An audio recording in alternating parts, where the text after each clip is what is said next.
Hi, everyone. We're going to get started. All right, so I'm Red Chief Zero, and I'm the lead developer of SecureDrop, and I work at Freedom of the Press Foundation. So SecureDrop is a project where some people are working at work at Freedom of the Press Foundation, and others work in the community.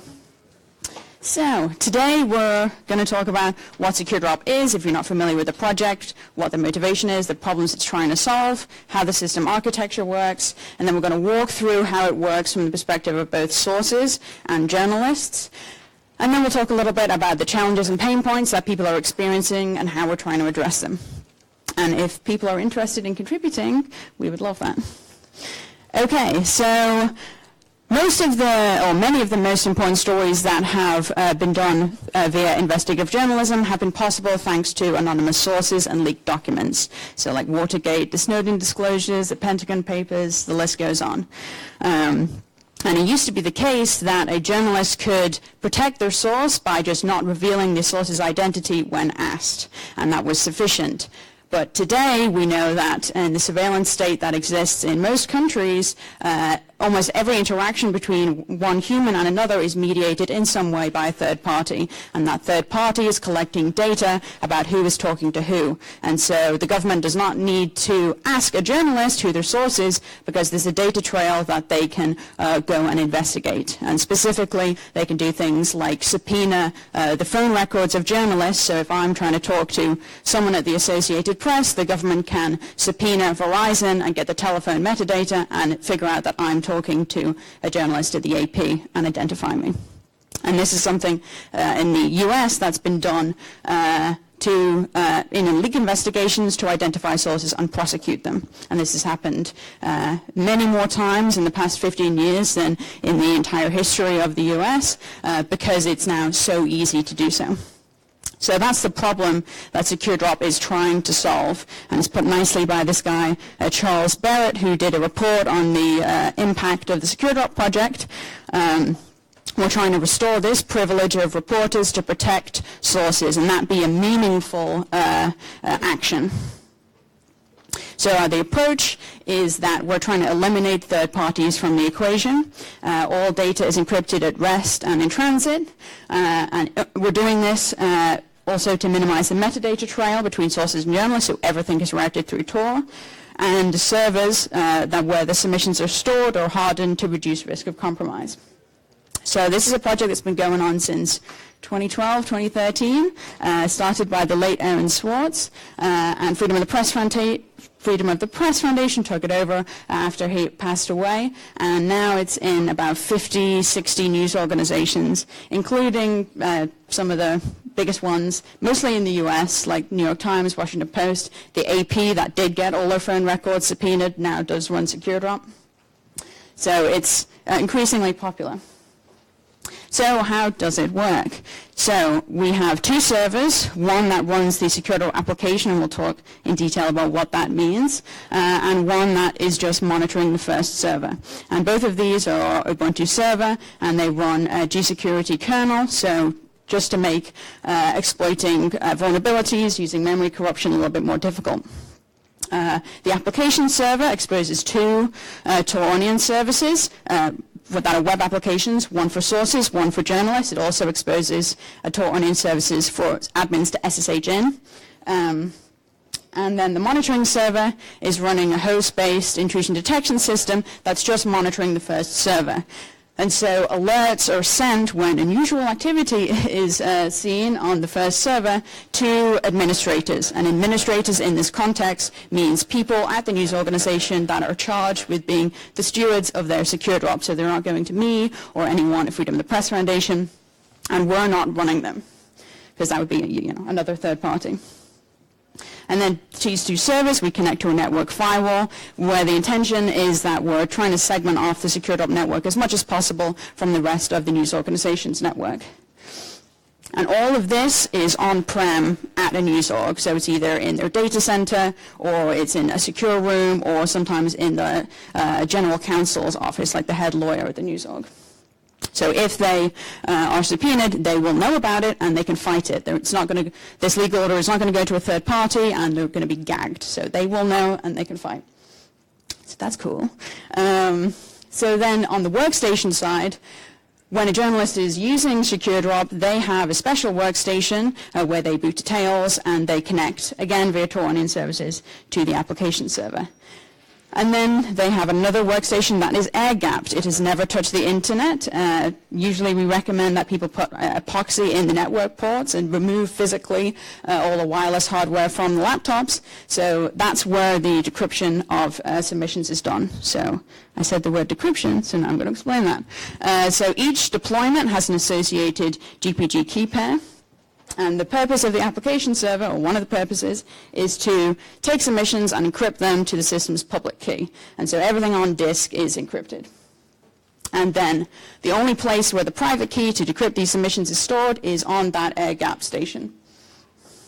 So, and then everything's connected to Tor, all Tor Onion services, which we heard about just now, which is awesome. And then sources connect to an organization's SecureDrop using Tor Onion services only. There is no way that they can get to, well, unless they, get clever. For the average source, there's no way for them to get to SecureDrop without using Tor browser, and that's to protect them. So now let's kind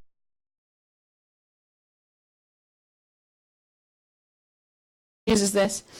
So first thing is a source needs to find out that SecureDrop A is a thing and B, that a news organization is running it. And right now that happens in a bunch of different ways. So in one case, this is the Globe and Mail. They are a popular newspaper in Canada, and they just put on the front page of their physical newspaper that they run a SecureDrop, what it is, and they have a link to how you can access it. In other cases, we've seen, in one case, someone had a billboard outside the Department of Defense in the US with their SecureDrop address on. It's pretty cool. And then I think a pretty interesting targeted approach is if you're interested in sources from a particular area, you might go to a conference where you know those people are going to be there and then just fly them all. And that produces very little metadata, which is nice. So all of these kind of physical methods direct people to what we call the landing page. And the landing page in our nomenclature is the page on the news organization's website that describes what SecureDrop is, any operational security concerns that the source should be aware of, and how to get to SecureDrop. And then we also, Freedom of the Press Foundation, have a directory of a subset of the SecureDrop instances that exist that have the landing pages, what org is running them, and the onion address. So sources can cross-check, is this valid, by looking at that directory. And that's also available over Tor Onion services. We're a big fan of that. Okay, so the goal here are they have to be able to successfully download and install Tor browser. So that's a barrier, but not that difficult to do for most sources. And they need to get the valid onion address to access the source interface. And they have to do all of this without creating a data trail. So you could imagine other ways that people might find out about SecureDrop, like if they're searching in Google, that creates a data trail. And there's not a ton that we can do about that other than encouraging people to come in through these controlled channels. If people have a clever idea there, I would be very interested. So in terms of the landing page itself, there's a lot of concerns that we have there. One being an adversary can just passively monitor traffic of visitors to the news organization. So if I don't have HTTPS, then I can just go ahead as a passive observer and see source is connecting, real source IP, because I'm not using Tor at this stage, is connecting to news.org website / super secret leaks. And that's a pretty clear indication of what they're doing. An adversary could also intercept and modify traffic to tamper with the content of the landing page. If I really want to know where those leaks are, then I can just replace the onion URL on the landing page with an onion URL that I control. They could also get data from a third party. Most websites load stuff from all over the place, ads on certainly on news organizations' web pages, fonts, images. So if a landing page has an image that's loaded from a third party and it's only on the landing page, that is a very clear indication to that third party of who the sources are. Again, it's the source's real IP. Or I can just hack the web server. So in order to address these threats, And this is one of the reasons why our directory only contains a subset of secure drops, because we check each landing page and kind of work with the news organization and go back and forth like, hey, you should almost definitely have HTTPS. And if they are not able to do that, then we don't put them in the directory. So to mitigate the passive monitoring, they must use HTTPS and they must enforce HTTPS, and they should avoid using subdomains. If your SecureDrop is hosted at supersecret.newsorganization.com, that's not encrypted, so that's a problem. In terms of ensuring the integrity of the landing page content, again, HTTPS is helping us there. And then we check to make sure that all third-party trackers, ads, etc., are removed from just the landing page. Requiring that for the entire NewsOrg website would be infeasible. And then we encourage the NewsOrg to follow security best practices. Most of the big NewsOrgs are doing this, but in some cases we'll suggest that they get an external pen test. And sources can compare with the directory, so that's one of the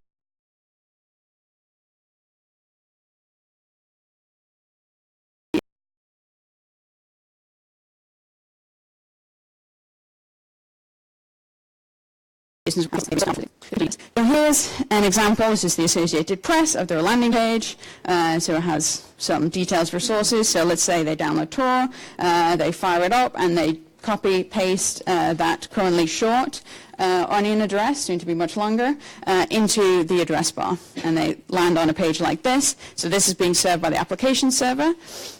And a source has two choices. They can submit documents, or if they've already submitted something, they can return and continue interacting with the journalist. So journalists can respond, and sources and journalists can maintain a kind of long-term relationship only through SecureDrop.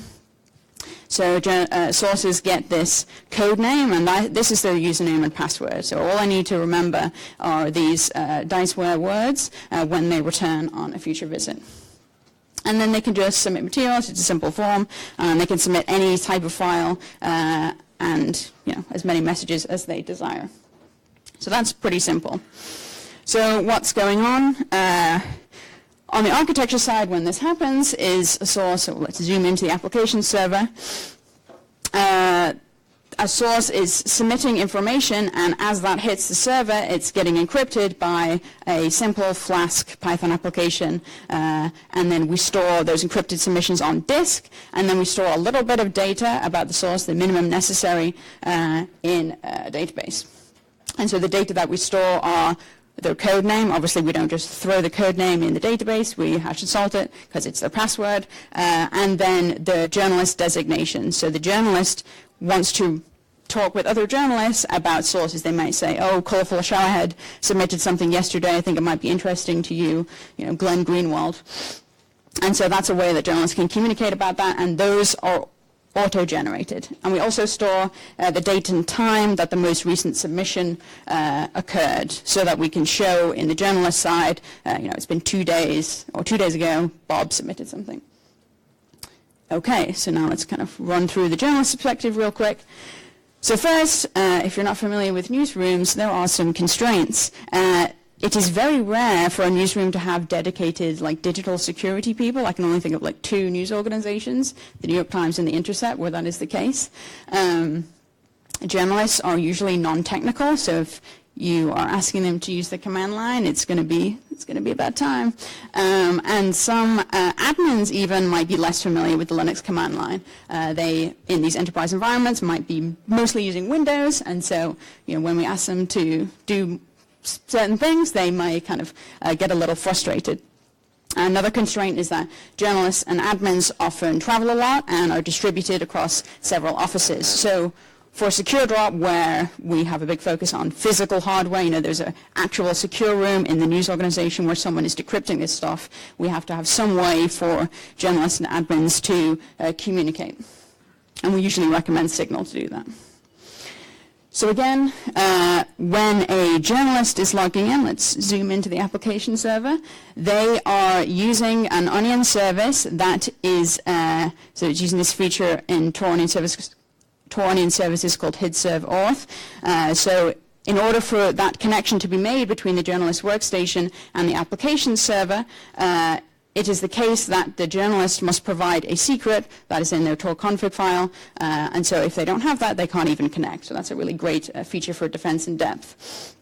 So they log in, they download the encrypted submissions from another simple Flask web application, and they download those to the online workstation, and then they must use either USB drives or in some cases CDs to shuttle them across to their air-gapped machine.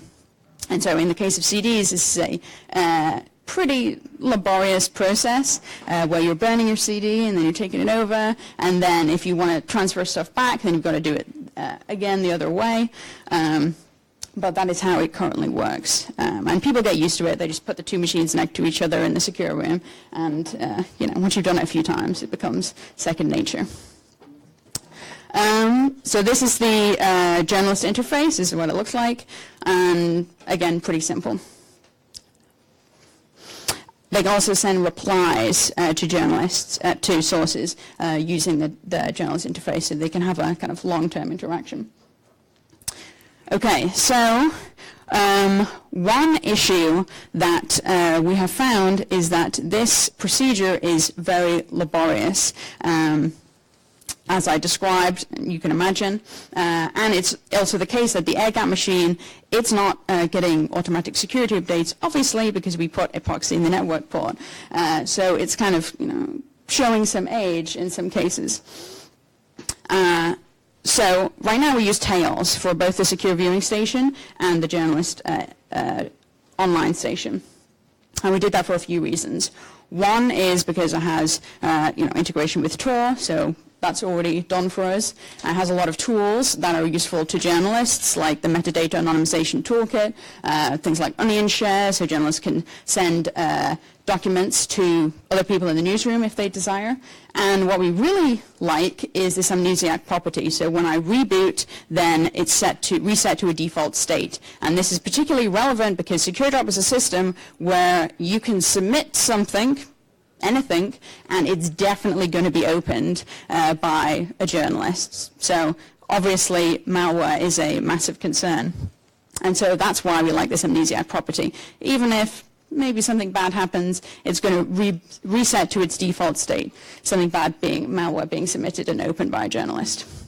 So if there were a way that we could preserve the same level of security while making the process less onerous for journalists, that would be really excellent. So that's something that Cubes might be really great for.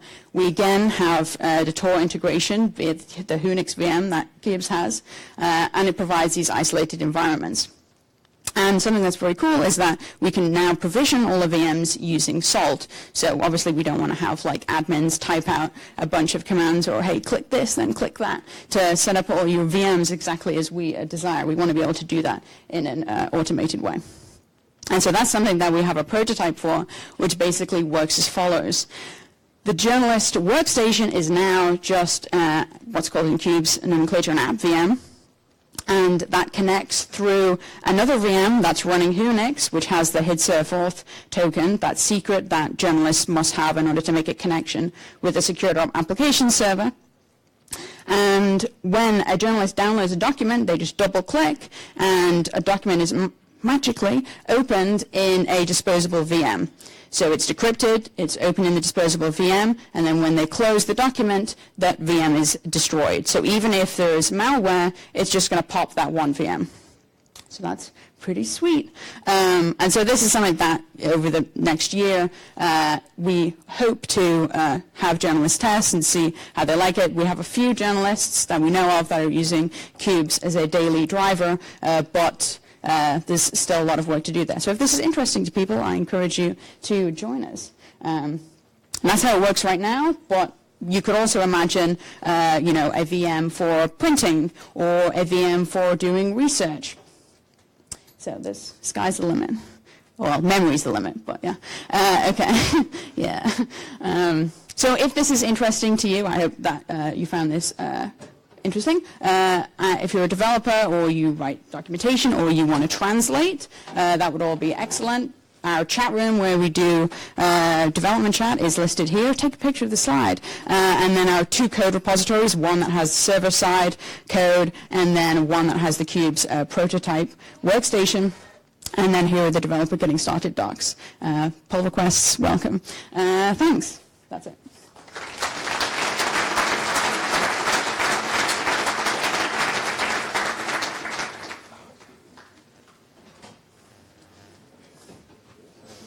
You spoke about migrating to VMs. Don't you have any concern about like attacks from which escapes the hosts and then gets acquires the private key, for instance? Yeah. So the question was, don't we have concerns about if we're moving to VMs, attacks that escape the host and acquire the private key? And yes, that is definitely a concern. And so that's like the main concern.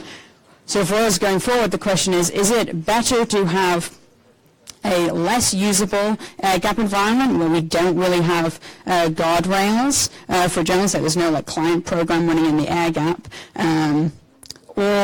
but it is air gapped, and there have been attacks trying to jump the air gap in production secure drops, which is concerning, or is it better that we move to this environment where that is possible? If someone has, $1 million exploit, they could potentially get the private key. Is it better that we do that and have all those guardrails so that, the experience is as contained as possible and people can't, go off. Yeah. Oh, sorry. Hello? Okay. Any more questions? So it looks like you take care of the operational security of the journalist until the point where they receive the documents, and it looks like it works very well. But do you have any plans to go further? Because with what happened recently with a famous journalist, we've seen that they're very, very bad at operational security, and maybe they need help further than just receiving the document. Yeah. So part of what we do, and I didn't talk about this, is when we install SecureDrop for someone, so people can install it themselves, but if we install it for them, we will train journalists. And part of that is how to safely remove, for example, metadata from documents. But it is definitely the case that there is a lack of good tooling in this area generally, and there is a lack of awareness by some journalists about the problem. And I think that there's a lack of procedures in some news organizations. Oh, that's very bad. So yeah, that's something that Cubes can help us with in terms of the tooling. Like they have this convert to trusted PDF thing, so that it opens a PDF and takes a picture of every page. That wouldn't be sufficient for all kinds of metadata, like printer dots, for example, but it would help. So more of that kind of tooling is really important and is something that we care a lot about.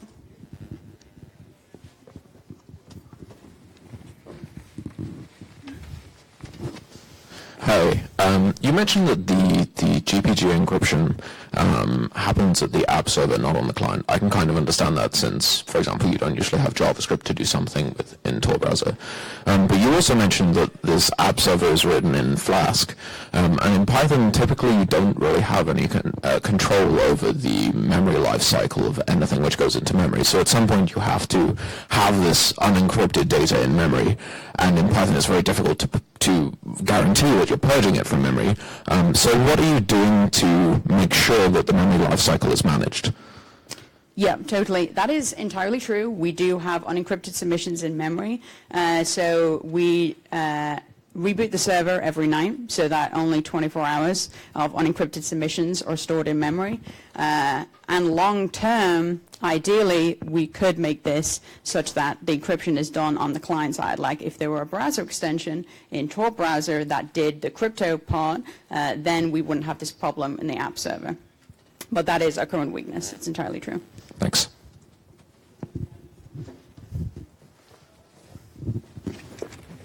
You guys help get this over? It's not a technical question, but I guess you are aware of global leaks? Yeah, totally. Do you actually exchange information and procedures and deal with each other about these topics? Because I think two of these systems that actually do the same might be too much. Sure. Well, I think global leaks is they're less focused on news organizations. That's my understanding. And they were kind of occupying different areas in the usability security trade-off. Like we went to the extreme security, not terrible usability, but less good usability, like for example with this onerous air gap workflow. And they occupied a different space. And I think it is good that we have multiple projects that choose different trade-offs so that people can evaluate them and decide, maybe I don't need this air gap workflow, maybe I don't need these G-security hardware kernels, maybe it's okay that I use something that's, my adversary is not law enforcement. So I think in that case, global leaks is really a great tool to choose. But we have had meetings. In the early days of SecureDrop, we had like a big meeting all together in Berlin, I think.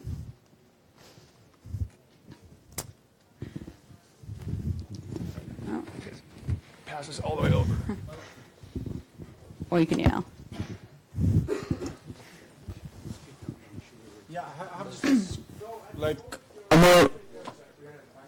Okay, so I have just a more like a question to clarify some things. For SecureDrop, there's no like size limit of attachments or documents or files you are sending. Is like it's only documents, or can be video, audio, and pictures, and so on and so forth? Thank you. Sure, it can be anything. It can be videos, documents. We don't put any restriction on like file extensions or file type. Last question. So I think he was next, maybe. So you mentioned that at the moment you're using USBs to transfer the files. So are you using disposable USBs, or are you reusing them, and are you not worried about attacks that just target the USB firmware and that stuff? Because if you're reusing, that could be a serious threat. Totally. So it is the case that we reuse them, and that is for usability. And so in that sense, it certainly is the case that that is another that's additional attack surface. So some organizations evaluated this. So in our documentation says you can either use USBs or you can get all these CD writers and CDs and use burn one-time CDs to transfer documents. Some orgs chose the CD route because of exactly the threat that you described. Okay.